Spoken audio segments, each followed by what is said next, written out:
C'est donc une vidéo à propos du coronavirus, puisque on va dire que les mêmes causes ne produisent pas les mêmes effets. Donc, par conséquent, c'est quand il y a au moins une dissonance, une grosse contradiction, on peut dire qu'on est dans le cadre d'un mensonge. Et dans le cas du coronavirus, ben, il y a plusieurs contradictions. Donc, il s'agit d'un gros mensonge qu'il faut je dirais, écartelé, disséqué, regardé, et on voit bien que rien ne tient la route. Alors déjà, qu'est-ce qu'on nous expose par rapport à Wuhan, en Chine?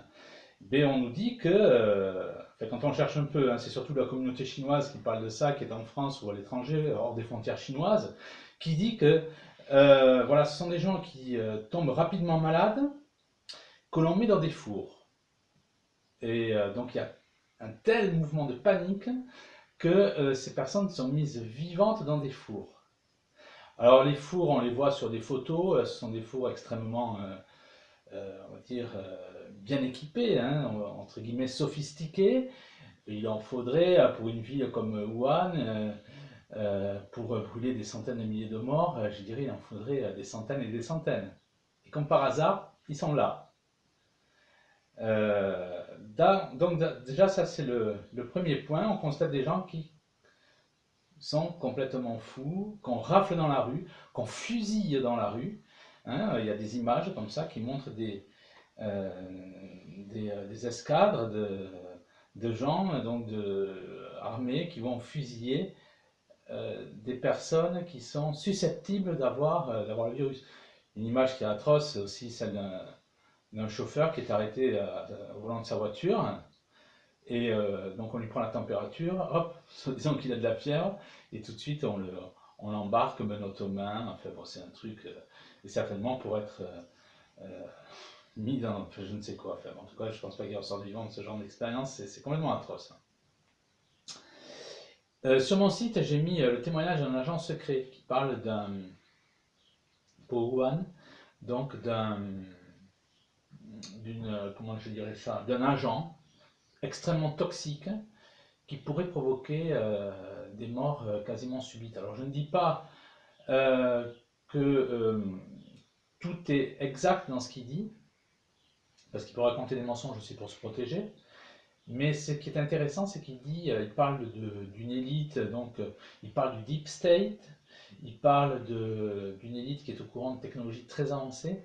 On voit qu'il est effectivement au courant de choses qui échappent même au commun des mortels. Donc enfin, il y a un raisonnement qui tient la route. Après, lui parle d'un commerce qui aurait été fait par rapport donc à ce produit très toxique et que ça serait cassé dans une fiole, etc. Ça serait répandu. Ça, je ne suis pas obligé de le croire. Mais qu'il y a effectivement un produit très toxique, on pourrait aller vers ça, et ça va être la conclusion, entre autres, hein, une des conclusions donc, de cet exposé. Alors, qu'est-ce qui dissonne par rapport à on va dire, à tous ces morts de Wuhan, hein, qui meurent par centaines de milliers? Mais c'est que lorsqu'on regarde, par exemple, ce qui se passe en Europe, les gens ne meurent pas par centaines de milliers. Si c'était le même, entre guillemets, virus, comme si un virus pouvait tuer comme ça des gens, par centaines de milliers, il se serait passé la même chose en Europe. Alors, qu'est-ce qu'on constate? On nous dit qu'en Italie, qui est le pays le plus touché par le coronavirus, les 12 personnes qui décèdent, lorsqu'on regarde un peu, et là je m'appuie sur disinformazione.it en Italie, qui est tenu dont les articles sont écrits en plus par un médecin. Qu'est-ce qu'il relève ce médecin? Avec les 12 personnes qui sont décédées, ce sont des gens qui sont très âgés, qui ont plus de 80, enfin, 85, 90 ans, et certaines ont des défaillances cardiaques très graves, d'autres ont des stades très avancés de cancer.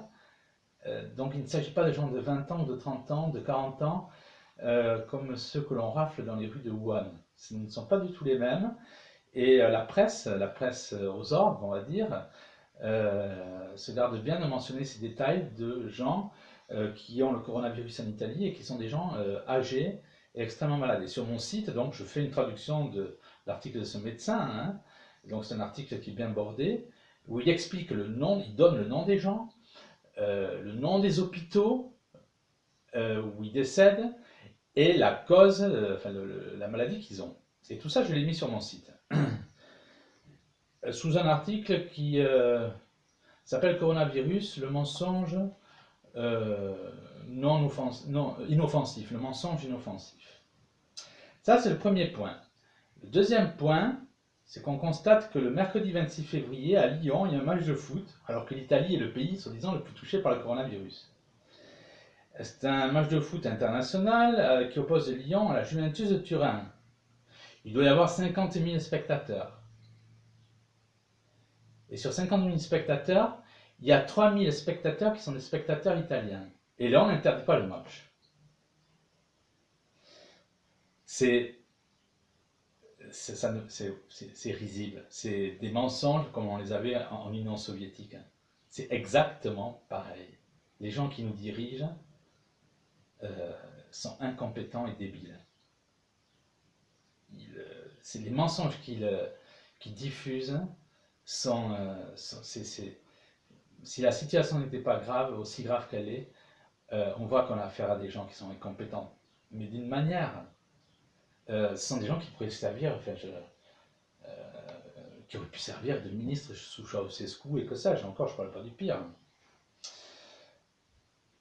Et à côté de ça, donc, on est en train de dire que les messes pourraient être suspendues en Italie. Ce sont les propos donc de l'abbé Louis Santagne, qui est le supérieur du district donc, de la Fraternité Saint-Pilice en Italie, qui le 25 février 2020 déclare, suite à cette décision donc, de suspendre les messes, la célébration publique des messes a également été interdite.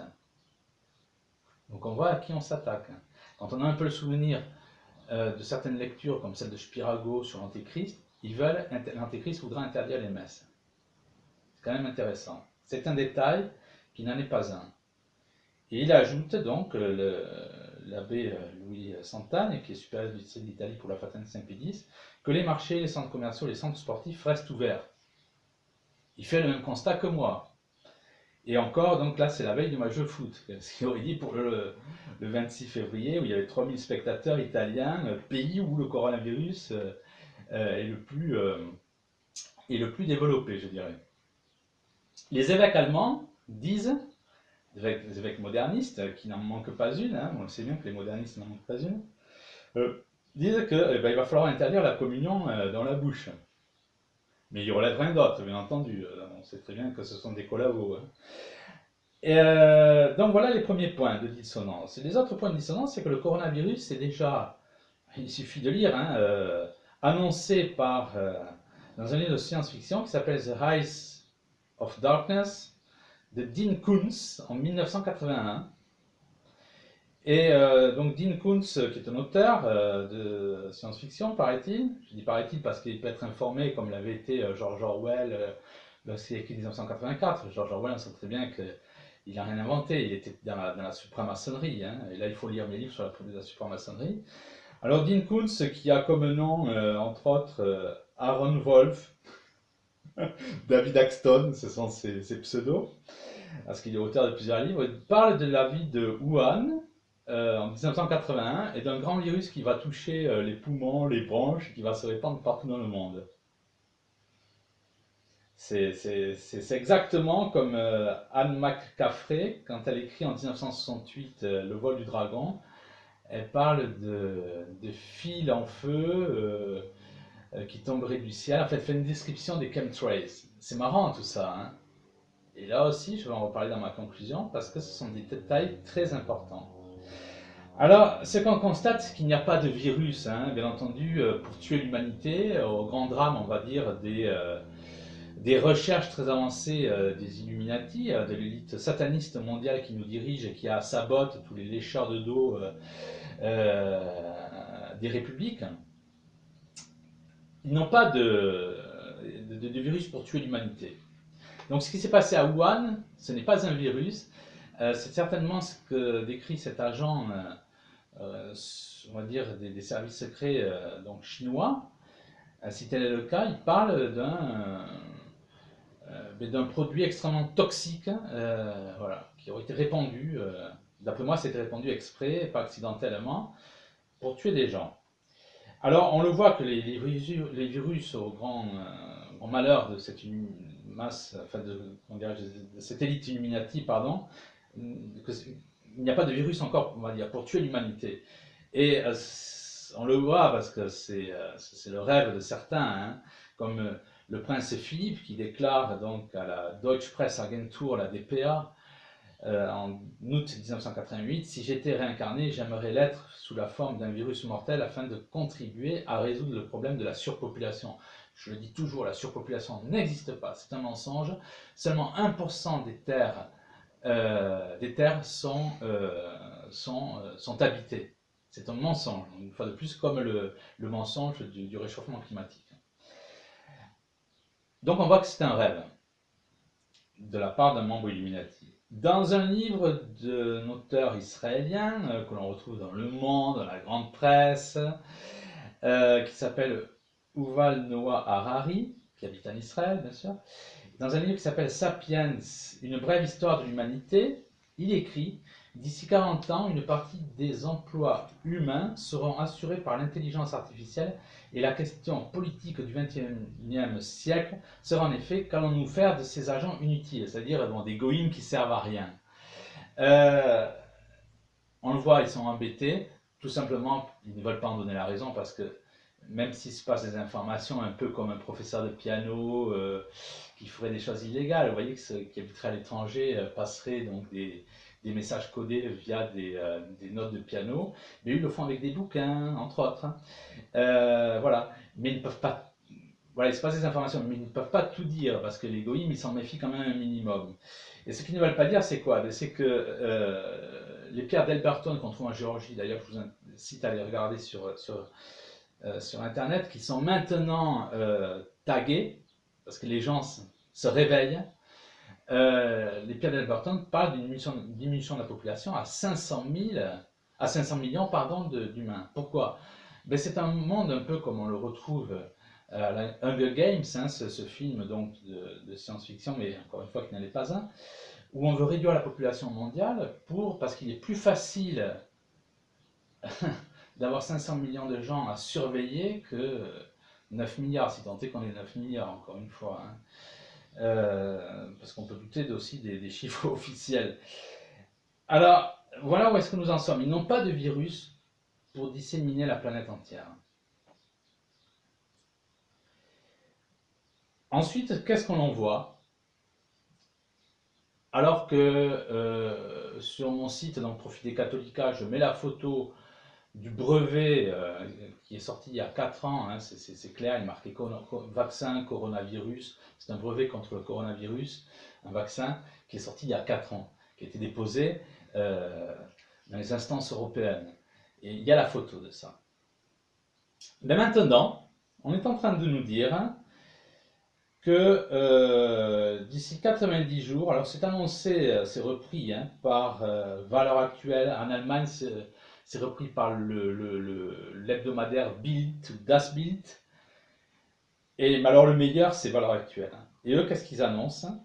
Ben, ils ont trouvé la solution, ils ont trouvé le vaccin. Ils sortent ça, je dirais, on est le 1er mars, c'est sorti hier, je crois. Donc, et qu'est-ce qu'ils disent? Notamment Valeurs Actuelles, je les cite parce que vraiment ça vaut son pesant d'or. Hein. C'est vraiment ces gens-là, c'est incroyable, ils n'ont pas peur du mensonge. Le salut viendra-t-il d'Israël? Alors que le coronavirus a largement dépassé les frontières chinoises pour s'installer en Europe, une équipe de scientifiques israéliens est en train de mettre au point un vaccin, rapporte i24 News. D'après la chaîne de télévision israélienne, il serait prêt d'ici quelques semaines et disponible sous 90 jours. Moi, je vais aller me faire vacciner parce que j'ai une peur, c'est énorme. Je ne vais plus au foot, je ne vais plus à la messe, je suis tellement tétanisé. Dès qu'ils sortent le vaccin, j'y vais. Quoi, parce que vraiment, si c'est en plus écrit par i24 News, vous imaginez, quoi, je suis terrifié. Quoi. Et Israël et Migal, donc voilà, et ça serait Israël et Migal, qui est un institut donc, de recherche scientifique en Israël qui aurait trouvé le vaccin. Ouais. Et ils disent qu'en fait, grosso modo, hein, c'est... ah voilà, ouais. Il faut le lire, je vous le lis parce que vraiment... félicitations à Migal pour cette percée impressionnante. Et donc il y a un commentaire, c'est: je suis convaincu qu'il y aura de nouveaux progrès rapides qui nous permettront de fournir une solution efficace face à la menace mondiale du coronavirus, a déclaré voilà, le ministre israélien des Sciences et de la Technologie, Ophir Akunnis, dans les propos relayés par le Jerusalem Post. C'est Israël qui va sauver le monde. Je n'y pensais jamais ça dans ma vie, et vraiment là, c'est fantastique. Hein. Le MIGAL est un organisme de recherche situé, voilà, ça c'est ce que j'ai trouvé, en Galilée, spécialisé dans les domaines de la biotechnologie, des sciences, de l'environnement et de l'agriculture. Mais c'est fantastique parce qu'en fait, ces gens qui, moi je pensais que, enfin, faut dire la vérité, quoi, si un peuple aujourd'hui qui est massacré, c'est le peuple palestinien, quoi, c'est le peuple palestinien. Et les gens qui massacrent les Palestiniens, c'est Israël. Et ce sont les mêmes qui vont sauver l'humanité. Non, arrêtez. Arrêtez. Non, en fait, voilà. Je vous réserve la vérité pour la conclusion. Voilà ce qui se passe. Le coronavirus ne tue pas, c'est ce qu'explique ce médecin dans Disinformation de l'humanité. Il tue jusqu'à 2%. Il y a encore des gens malades qui sont très âgés. Et ce médecin, sur Disinformation de l'humanité, il dit que la grippe parle de 5 000 à 10 000 morts par an seulement en Italie quand il y a des complications. Donc la grippe tue bien plus que le coronavirus. Donc qu'est-ce qui se passe? C'est que Wuhan et le coronavirus en Europe, c'est deux choses différentes. Il est une vérité qu'avec ce qu'ils nous montrent à Wuhan, ils veulent vendre un vaccin qui a déjà été trouvé, d'après ce que je formule, 4 ans avant et pas 4 heures avant. Il faut avoir une autre réflexion que celle des gens de tous les jours. Et quand on voit qu'à Wuhan, on brûle des gens qui sont encore en vie, quand est-ce qu'on faisait ça dans l'histoire de l'humanité? Et on faisait ça avant le Christ. C'est le culte à Moloch qu'on appelle ça.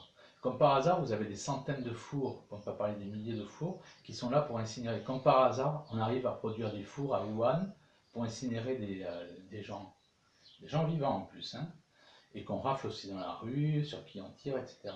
C'est quoi ça? C'est un culte à Moloch, ni plus ni moins.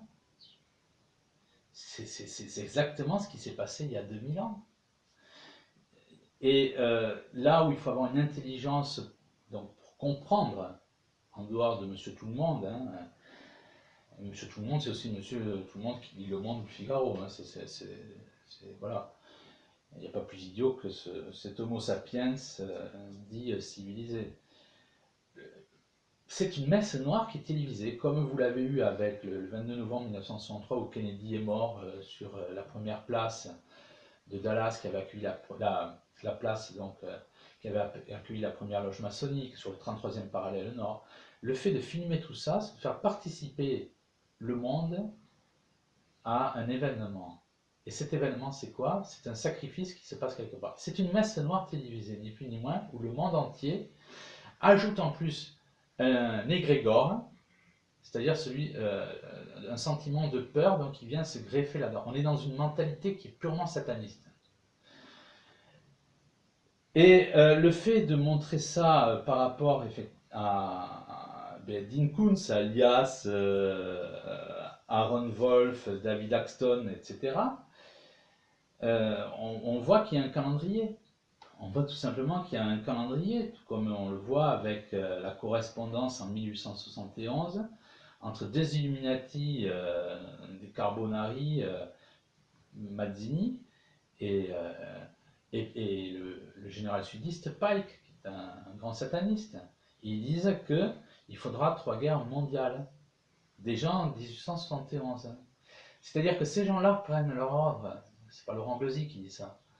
C'est Don Luigi Villa, qui est fils spirituel de Padre Pio, qui était un des responsables des services secrets du Vatican. C'est écrit aussi dans Pion sur l'échiquier, donc pareil, écrit par Guy William Carp, un officier de la marine canadienne dans les années 50. Le démon apparaît au Rothschild. Et même vous avez ce grand prêtre Franz Spirao qui dit qu'il apparaît dans la franc-maçonnerie. Vous avez les apparitions de la Sainte Vierge, vous avez les apparitions du camp adverse. Et donc, dans le camp adverse, le démon donne ses ordres. Il donne son calendrier. Tout simplement. Il n'y a rien de. Comme l'homme d'aujourd'hui, c'est tellement. L'homo sapiens moderne, c'est tellement éloigné du surnaturel qu'il ne peut même plus comprendre ces choses-là. Donc, il y a un calendrier sataniste qui est prévu, voire 200 ans avant. Et quand on voit ce qu'écrit, c'est écrit, Dean Koontz, 40 ans avant, sur le coronavirus, ça montre que c'était prévu. Et comme les conséquences ne sont pas les mêmes, eh bien on a créé, pour X raisons, mais certainement pour une messe noire, un fait qui est tragique, avec des fours crématoires qui arrivent par hasard, où on brûle les gens vivants. C'est exactement le culte à Moloch. Et on y fait participer, avec le système de l'égrégore, la planète entière. Ni plus ni moins. Nous sommes invités, messieurs, dames, par une communion de la peur, à une messe noire qui se déroule en Chine. Ni plus ni moins. C'est un événement satanique. C'est un événement satanique. Et là où vous avez encore des évêques qui ajoutent le là, ce sont des évêques maçons modernistes et qui disent plus de communion dans la bouche. Là, on est dans quelque chose qui, quand on met le puzzle bout à bout, on arrive à une pièce qui tient la route. Ni plus ni moins.